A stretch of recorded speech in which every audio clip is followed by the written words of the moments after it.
इस वीडियो में हम और एक एल्गोरिदम के बारे में बात करेंगे जिसको कि यूज करके आप राउटिंग कर सकते हो, मतलब राउटर्स में जो फॉरवर्डिंग टेबल होता है उसको जनरेट कर सकते हो।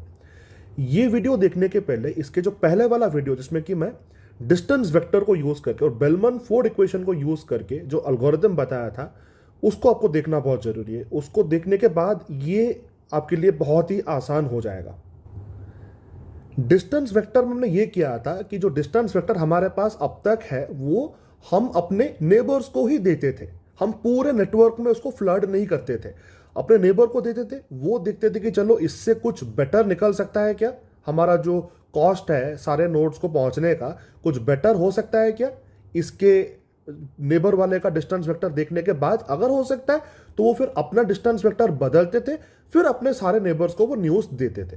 तो बस नेबर तक ही डिस्टेंस वेक्टर जाता था। लेकिन ये और एक नया तरीका है जो कि हम इस वीडियो में देखेंगे। तो चलो वही इंटरनेट है जो हमने पहले शायद देखा था। तो ये एक ग्राफ है उस इंटरनेट का, ठीक है। ये सारे नोड्स हैं और जो एजेस है वो कॉस्ट है एक नोड से दूसरे नोड तक जाने के लिए। तो शुरू में क्या होता है, सारे नोड्स अपने नेबर को पहुंचने के लिए जो कॉस्ट होता है वो बनाते। देखो ए ने क्या किया, यहां पे एक लिंक स्टेट पैकेट बनाया। ये डिस्टेंस वेक्टर नहीं है, ये एक लिंक स्टेट पैकेट है। मतलब बी जाने के लिए मेरा कॉस्ट है 2, डी जाने के लिए मेरा कॉस्ट है 3। मैं बाकी किसी और के पास डायरेक्टली पहुंच नहीं सकता। बी ने अपना एक लिंक स्टेट पैकेट एलएसपी बनाया जिसमें कि उसने बोला कि ए सी ई जाने के लिए मेरा कॉस्ट 2, 5, 4 रेस्पेक्टिवली है। ऐसे सबने क्या किया, अपना अलग अलग लिंक स्टेट पैकेट बनाया। फिर डिस्टेंस वेक्टर जैसा इन्होंने किया नहीं कि खाली अपने नेबर को बताया। ए ने क्या किया, पूरे नेटवर्क में अपना लिंक स्टेट पैकेट को फ्लड कर दिया। बी ने पूरे नेटवर्क सबको, बस नेबर्स नहीं सबको बता दिया कि ये मेरा लिंक स्टेट पैकेट है। तो बहुत ही जल्दी क्या होगा, सबको सबका लिंक स्टेट पैकेट मिल जाएगा। तो क्या होगा, सबके पास ऐसा एक डेटाबेस बन सकता है। ये ऐसा जिस डेटाबेस में कि पूरे ग्राफ का इंफॉर्मेशन हमारे पास शुरू में ही आ गया। डिस्टेंस वेक्टर में ऐसा नहीं होता था, बस हम धीरे धीरे करके, वो थोड़ा कन्वर्ज होने के लिए टाइम लगता था कि चलो ए को उसने नेबर ने बताया तो चलो थोड़े से पाथ्स खुल गए। जो ए को लग रहा था कि वो पहुंच ही नहीं पाएगा, चलो बी के द्वारा, बी के थ्रू कुछ मिल गया।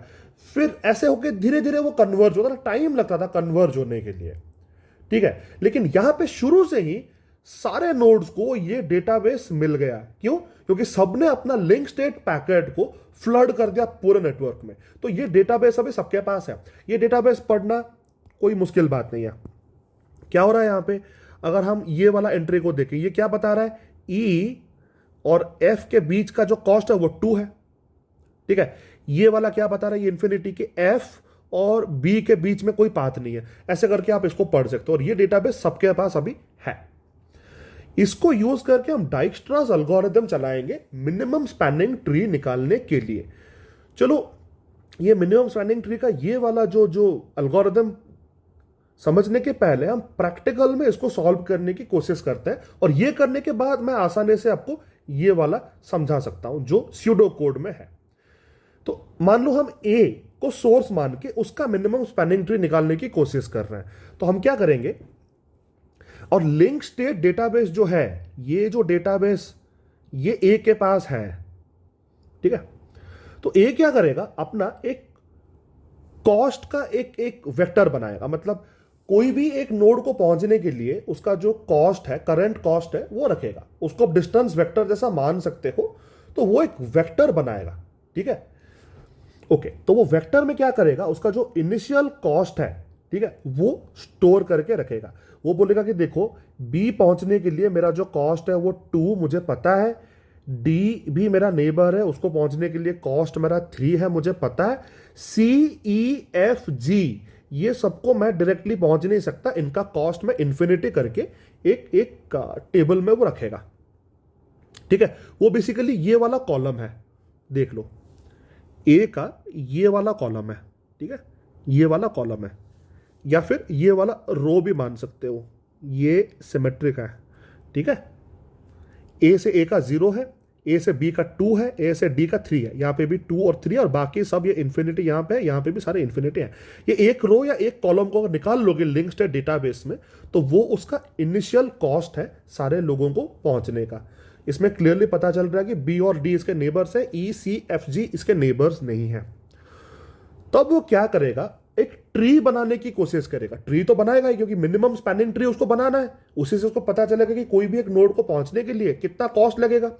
तो वो ट्री में वो खुद को पहले रख देगा, उसको ए उसका रूट बनेगा उस ट्री का। हर ट्री का एक रूट होता है, तो ए खुद को अपना रूट बना देगा। फिर वो नोड्स जोड़ने की कोशिश करेगा कि नेक्स्ट नोड में किसको रखूं।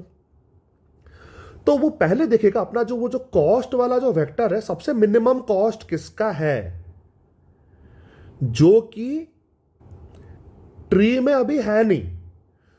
किसका मिनिमम कॉस्ट है जो कि ट्री में नहीं है। अच्छा, मिनिमम कॉस्ट तो ए का है, 0 है, लेकिन वो ऑलरेडी ट्री में है, हमने ट्री में उसको रूट बना के डाल दिया। अच्छा, अब मिनिमम कॉस्ट किसका है जो कि ट्री में नहीं है। हम बी और डी हमारे पोटेंशियल कैंडिडेट्स हैं यहां पे, ठीक है। ये जो बी और डी ये पोटेंशियल कैंडिडेट्स हैं, क्योंकि बाकी के सर तो इन्फिनिट है, वो तो कभी मिनिमम नहीं हो सकते, लेकिन कम से कम 2 और 3 कम से कम बहुत कम वैल्यूज है। लेकिन उनमें से मिनिमम कौन सा है जो कि ट्री में है नहीं, वो है बी।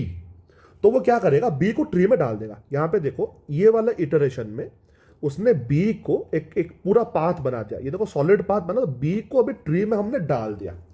तो B is in the spanning tree right now. अब वो देखेगा ये बी के डालने के बाद मेरा विजिबिलिटी कितना बढ़ा। ये बी के आने के बाद मुझे कौन से नोड्स अभी दिखने लगे, कौन से नोड्स मुझे दिखने लगे, सी और ई, ठीक है। मुझे सी और ई जो कि पहले दिख नहीं रहे थे, ये बी के डालने के बाद मुझे सी और ई दिखने लगे। तो मैं क्या करूंगा, मेरा जो डिस्टेंस जो है, जो कॉस्ट का मैंने जो एक वेक्टर एक अरे स्टोर कर रखा है, वहां पे अभी सी और ई का वैल्यू तो इन्फिनिट है। क्या मुझे बी के थ्रू कोई एक बेटर डिस्टेंस मिल सकता है क्या? मिल सकता है। कैसे? क्योंकि ए से बी जाने के लिए कॉस्ट है 2 और बी से सी जाने के लिए क्या कॉस्ट है, वो लिंक स्टेट डेटाबेस से उसको मिल जाएगा, ठीक है। बी से सी जाने का कॉस्ट 5 है, वो लिंक स्टेट के डेटाबेस से भी उसको वो पढ़ सकता है। ए के पास ये पूरा इंफॉर्मेशन है, बी से सी जाने का कॉस्ट है वो 5, ये ए के पास है। तो ए क्या करेगा, वो दोनों कॉस्ट को ऐड करके 7 निकालेगा। यहां से यहां आने के लिए 2 है और ये वाला जो कॉस्ट है वो है 5, वो 7 हो गया। 7 क्या इन्फिनिटी से बेटर है? हाँ। तो वो क्या करेगा, सी को भी ट्री में ऐड नहीं करेगा, बस उसका जो कॉस्ट है इन्फिनिटी को काट के वो उसको 7 कर देगा, ठीक है। ठीक है, ये जो ब्लू में जो ऊपर लिखा है ना, वो ए के पास जो कॉस्ट है वो है, ठीक है।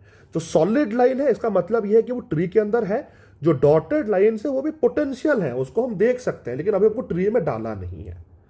अच्छा, वो तो सी का हो गया। ई का क्या है, वो हो गया 2 + 4, वो हो गया 6। तो हम इन्फिनिटी को काट के उसको वहां पे 6 कर लेंगे। 4 क्यों? क्योंकि बी से ई आने के लिए 4 है। मैं बस लास्ट बार ऊपर जाके एक बार दिखा लेता हूं, बाद में आपको समझ में आएगा कि ए के पास पूरा लिंक स्टेट डेटाबेस है, तो वहां से निकाल सकता है।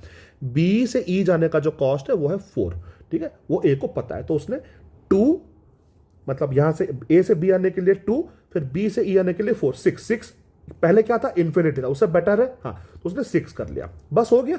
बी के थ्रू जो विजिबिलिटी बढ़ा था ई और सी के लिए, ए ने उनका जो कॉस्ट है उसको अपडेट कर दिया अपने वेक्टर में, ठीक है। अब ट्री में कितने लोग हैं, ए और बी, और कोई है नहीं। अब ए क्या करेगा, देखिएगा कि अभी ट्री में किसको ऐड कर सकते हैं, जिसका कि कॉस्ट सबसे मिनिमम है और ट्री में ऑलरेडी है नहीं। तो ट्री में कौन कौन नहीं है, ये सारे नहीं है, D E C F G, लेकिन मिनिमम किसका है, वो है डी का, उसका 3 है कॉस्ट।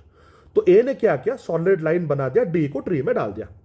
अच्छा, अभी डी के ऐड होने के बाद डी किससे कनेक्टेड है, डी ई से कनेक्टेड है।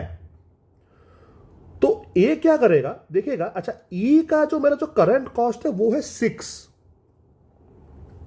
लेकिन डी के आने के बाद मैं अगर डी को यूज करके ई जाने की कोशिश करूं, क्या मेरा कॉस्ट 6 से कम आएगा? देखते हैं।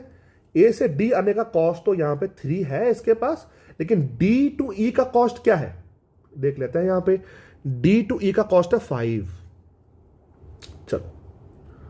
तो 5 + 3 8 हो गया। लेकिन अभी ई जाने के लिए जो करंट पाथ है जो कि बी के थ्रू जा रहा है वो 6 दे रहा है। तो ए फिर अपना जो कॉस्ट है ई जाने का उसको वो चेंज नहीं करेगा। डी के ट्री के आने के बाद ई को जाने के लिए डी के थ्रू वो कंसिडर नहीं करेगा। वो बी जो है वो 6 का कॉस्ट है वही वो रखेगा, और डी कोई नया विजिबिलिटी दे नहीं रहा यहां पे। ठीक है, अब हम क्या करेंगे, फिर से अपना देखेंगे कि ट्री में कौन से नहीं है और जिनका कॉस्ट अभी मिनिमम है।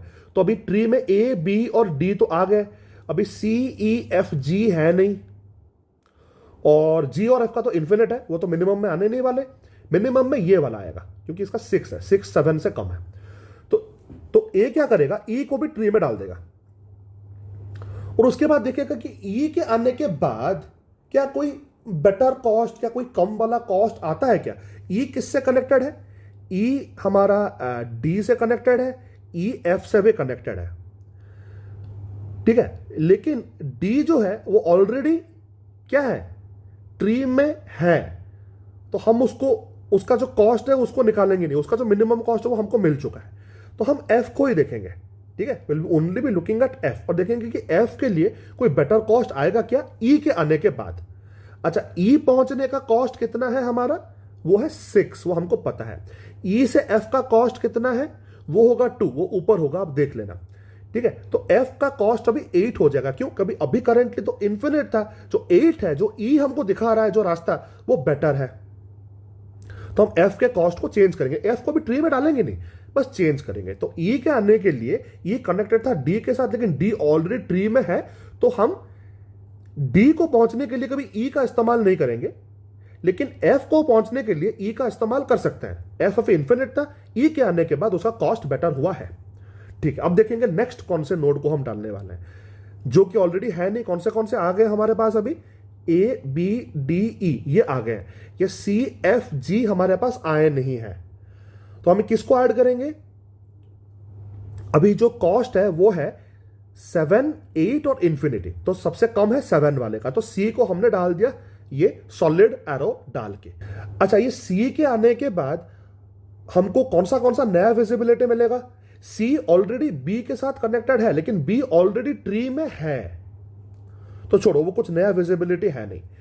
सी एफ से कनेक्टेड है, सी जी से कनेक्टेड है, और एफ जाने के लिए हमारा कॉस्ट अभी 8 है, जो कि हमें ई के थ्रू आने से मिला हुआ है। चलो देखते हैं, अभी सी यूज करके अगर हम जाएंगे तो क्या बेटर पाथ मिलेगा। तो सी जाने के लिए कॉस्ट हमारा 7 है, और सी से एफ का कॉस्ट क्या है देख लेते हैं ऊपर जाके। सी से एफ का कॉस्ट है 4। अच्छा, 4 + 7 क्या हो गया, 11। 11 क्या 8 से बेटर है क्या, नहीं। तो हम सी को यूज करके एफ आने की कोशिश नहीं करेंगे, और एफ का जो कॉस्ट है उसको अपडेट नहीं करेंगे, उसको 8 रहने देंगे। जी का देखो, जी का भी विजिबिलिटी अभी आया है सी को यूज करके, और वो कॉस्ट उसका इन्फिनिट था यहाँ पे। अभी क्या हो गया, सी आने के लिए 7 है, और 7 और सी से जी का जो कॉस्ट है वो 3 होगा। मुझे यहां से देख के पता चल रहा है, क्योंकि 7 + 3 10 क्या है, ऊपर भी 3 ही होगा, जाके ऊपर देखते नहीं है, टाइम वेस्ट नहीं करते। तो ये 10 क्या, 10 इन्फिनिट से बेटर है, हमने वहां पे क्या किया, इन्फिनिटी को काट के 10 कर दिया। ठीक है, बस अब देखेंगे किसको नेक्स्ट ऐड करेंगे, जो कि एडेड है नहीं ट्री में, स्पैनिंग ट्री में। एफ और जी दोनों में से कम किसका है, एफ, तो एफ को ऐड किया, यहां पे ट्री में ऐड कर दिया। ठीक है, और एफ किससे किससे कनेक्टेड है, एफ कनेक्टेड है ई के साथ, लेकिन हम ई को कंसिडर नहीं करेंगे, ई ऑलरेडी ट्री में है। सी के साथ भी कनेक्टेड है, सी को कंसिडर नहीं करेंगे क्योंकि सी ऑलरेडी ट्री में है। ट्री में कौन नहीं है, जो कि एफ हमको नया विजिबिलिटी दे रहा है, जो कि है जी। ठीक है, एफ को यूज करके जी क्या हम बेटर कॉस्ट में पहुंच सकते हैं कि अभी 10 में पहुंच सकते हैं। सी को यूज करके, एफ को यूज करके बेटर हो सकते हैं कि देख लो, एफ हम 8 में पहुंच सकते हैं, और एफ और जी के बीच में कॉस्ट क्या है, वो है 1। तो मतलब अगर एफ तक पहुंच सकते हैं 8 में, तो जी तक हम 9 पे पहुंच सकते हैं। सी को यूज करके हम 10 के कॉस्ट में पहुंच पा रहे थे, लेकिन एफ को यूज करके हम जी को 9 के कॉस्ट में पहुंच पाएंगे। तो क्या हो गया, जी का जो कॉस्ट है उसको 10 से मॉडिफाई करके हम उसको 9 कर देंगे, और ये पूरा का पूरा ट्री हमें मिल गया। ये है minimum spanning tree for a. तो ये है डाइक्स्ट्रास एल्गोरिथम। तो बस वही हो रहा है, हम क्या कर रहे हैं, हर नोड पे ये एल्गोरिदम चलाएंगे और सबके पास लिंक स्टेट डेटाबेस है, सबको सबके बारे में पता है कौन किससे कनेक्ट, क्योंकि लिंक स्टेट पैकेट्स को हमने फ्लड कर दिया था इनिशियली।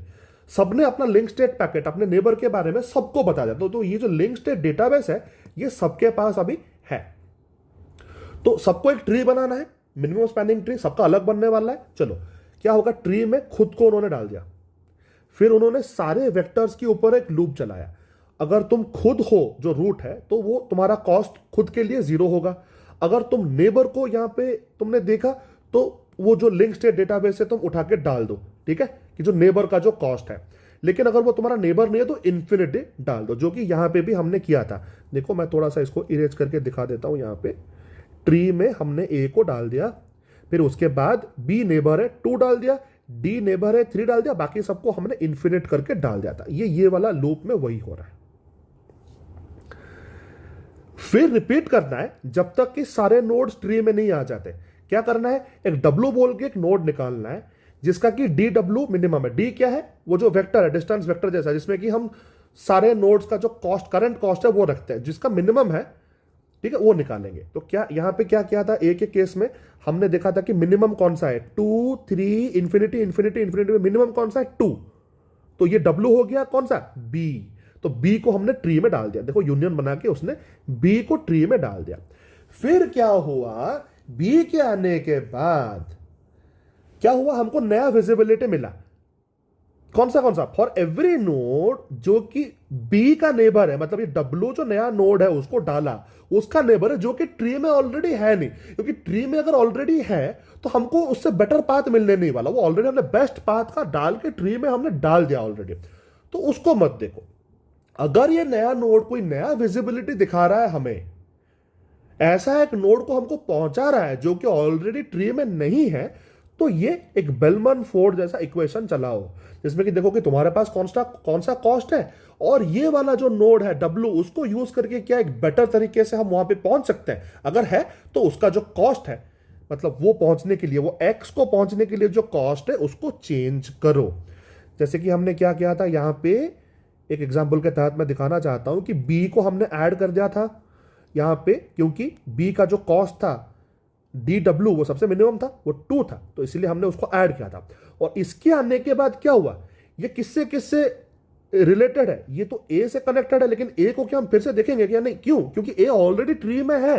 तो ए को देखो मत, बस सी और ई को देखो, क्योंकि वो विजिबिलिटी हमको मिला है, ठीक है, वो अभी इंफिनिटी में है। लेकिन बी को यूज करके हम एक बेटर कॉस्ट ऑफ 7 और 6 रेस्पेक्टिवली मिल सकता है। तो वो कॉस्ट को अपडेट करो, बस कॉस्ट को ही यहां पे अपडेट करना है और कुछ नहीं करना है। फिर से ऊपर जाना है, फिर से एक नया डब्ल्यू ढूंढना है जो कि ऑलरेडी ट्री में है नहीं। तो ए और बी आ गए, तो अभी वो देखेगा किसको डालना है, तो अभी वो डी को रखेगा, क्योंकि डी का जो है वो 3 वो सबसे मिनिमम है। और डी के आने के बाद क्या हुआ, डी ए से कनेक्टेड है, लेकिन ए को हम कंसिडर नहीं करेंगे क्योंकि ए ऑलरेडी ट्री में है। और डी किससे कनेक्टेड है, ई से कनेक्टेड है।